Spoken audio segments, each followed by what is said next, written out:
সুপ্রিয় দর্শক, আসসালামু আলাইকুম রহমতুল্লাহ। প্রিয় কৃষি উদ্যোক্তা ভাই বোনেরা সকলেই কেমন আছেন? আশা করি ভালো আছেন। দেশ এবং দেশের বাইরে থেকে যারা ভিডিওটি দেখছেন তাদের সকলকে স্বাগতম। তো বন্ধুরা, এখন যে বিষয়টি নিয়ে আলোচনা করব সে বিষয়টি হচ্ছে শীতকালে ব্রয়লার মুরগির পেটে যাতে পানি না আসে এর করণীয় কী। তো অনেকে আমাকে কমেন্টে বলেন যে শীতকালে ব্রয়লার মুরগির পেটে পানি আসে, সেক্ষেত্রে কি কি কাজ করতে হবে। তো মুরগির পেটে যাতে পানি না আসে এ বিষয়টি নিয়ে আপনাদের মাঝে 7টি বিষয় কথা বলবো, এবং মুরগির পেটে যদি পানি চলেও আসে সেক্ষেত্রে মেডিসিন ব্যবহার করতে হবে সে বিষয়টি নিয়ে আলোচনা করব, এবং কতদিন বয়স থেকে মুরগির পেটে পানি জমে এবং সেক্ষেত্রে কী মেডিসিনটি দিতে হবে এ বিষয়টি নিয়ে সম্পূর্ণ ভিডিও জুড়ে থাকবে। তো চ্যানেলে নতুন হয়ে থাকলে অবশ্যই চ্যানেলটিকে সাবস্ক্রাইব করে সঙ্গেই থাকবেন, আর যারা সাবস্ক্রাইব করছেন তাদেরকে অসংখ্য ধন্যবাদ। ভিডিওটি না টেনে সম্পূর্ণ ভিডিওটি দেখবেন। খামারিদের জন্য খুবই গুরুত্বপূর্ণ ভিডিও, আর যারা নতুন করে খামার করতেছেন তাদের জন্য খুবই গুরুত্বপূর্ণ ভিডিও। তো প্রথম 7টি বিষয় নিয়ে আপনাদের মাঝে কথা বলবো। যারা খামার করতে চাচ্ছেন, অর্থাৎ যারা খামারি আছেন, প্রথমে আপনাদের যে কাজটি করতে হবে, শীতকালে মুরগির পেটে যাতে পানি না আসে সেক্ষেত্রে প্রথম আপনাদের যে কাজটি করতে হবে, ভালো মানের এ গ্রেড বাচ্চা সংগ্রহ করতে হবে। আপনি যে কোম্পানির বাচ্চাই নেন না কেন, ভালো মানের এ গ্রেড বাচ্চা সংগ্রহ করতে হবে। তারপরে বাচ্চা নেওয়ার পরে 2 নম্বরে যে কাজটি করতে হবে, ব্রুডিং ব্যবস্থা ভালোভাবে করতে হবে। অর্থাৎ আপনি যে ঘরে মুরগির বাচ্চাকে ব্রুডিং করবেন অবশ্যই ব্রুডিং ব্যবস্থা ভালোভাবে করতে হবে, যাতে কোনো প্রকার এর সমস্যা না হয় এবং তাপটা যাতে ঘরের মধ্যে ধরে রাখতে পারে, সেই জন্য ভালো মানের ব্রুডিং ব্যবস্থা করতে হবে। 3 নম্বর, পর্যাপ্ত পরিমাণ তাপের ব্যবস্থা করতে হবে। আপনার মুরগির বাচ্চা ব্রুডিং করার জন্য আপনার সর্বনিম্ন 33 থেকে 35 ডিগ্রি সেলসিয়াস তাপমাত্রার ব্যবস্থা করতে হবে। সেক্ষেত্রে যদি আপনি কারেন্ট চলে যায়, অর্থাৎ কারেন্টে যদি না থাকে, সেক্ষেত্রে আপনার অন্যভাবে তাপের কিন্তু ব্যবস্থা করতে হবে।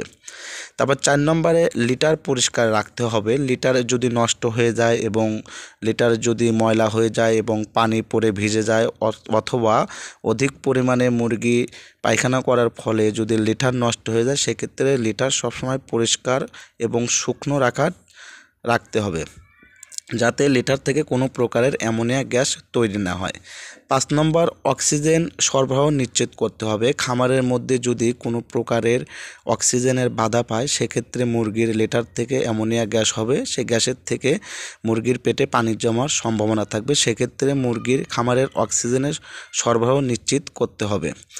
6 নম্বর যে কাজটি করতে হবে, পর্দার ব্যবস্থাপনা ভালো রাখতে হবে, যাতে মুরগির ঘরের পর্দা সঠিকভাবে না দিলে মুরগির ঘরের অ্যামোনিয়া গ্যাস বের হতে পারবে না এবং অক্সিজেন সরবরাহ সঠিকভাবে করতে পারবে না। সেক্ষেত্রে আপনাদের পর্দার ব্যবস্থাপনা ভালোভাবে রাখতে হবে। অনেকেই কিন্তু মুরগির ঘরের পর্দা পলি দিয়ে থাকতে দেখা যায়। সেক্ষেত্রে পলি ব্যবহার না করে বিভিন্ন ধরনের চট অথবা কাপড়ের যে সকল পর্দাগুলো আছে ওইগুলো ব্যবহার করলে সবচেয়ে ভালো হবে।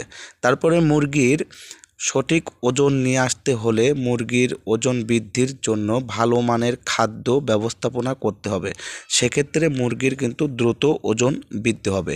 তাই আমি যে 7টি পয়েন্ট নিয়ে আপনাদের মাঝে কথা বললাম, এই পয়েন্ট অনুসারে যদি আপনারা কাজ করতে পারেন তাহলে শীতকালে দেখা যাবে মুরগির পেটে পানি লাগার সম্ভাবনা খুবই কম। সেক্ষেত্রেও যদি মুরগির পেটে পানি জমে যায়, অর্থাৎ মুরগির পেটে যদি পানি আসে, সেক্ষেত্রে আপনারা যে কাজটি করতে হবে, মুরগির পেটে মূলত পানি আসে মুরগির বয়স 15 দিন পর থেকে। সেক্ষেত্রে মুরগির পেটে পানি আসলে নেফ্রোকেয়ার যেসব মেডিসিনটি আছে, স্কোয়ার কোম্পানির নেফ্রোকেয়ার মেডিসিনটি প্রতিদিন রাতে 1 লিটার পানিতে 1 মিলি করে ব্যবহার করলে মুরগির পেটের পানি জমবে না।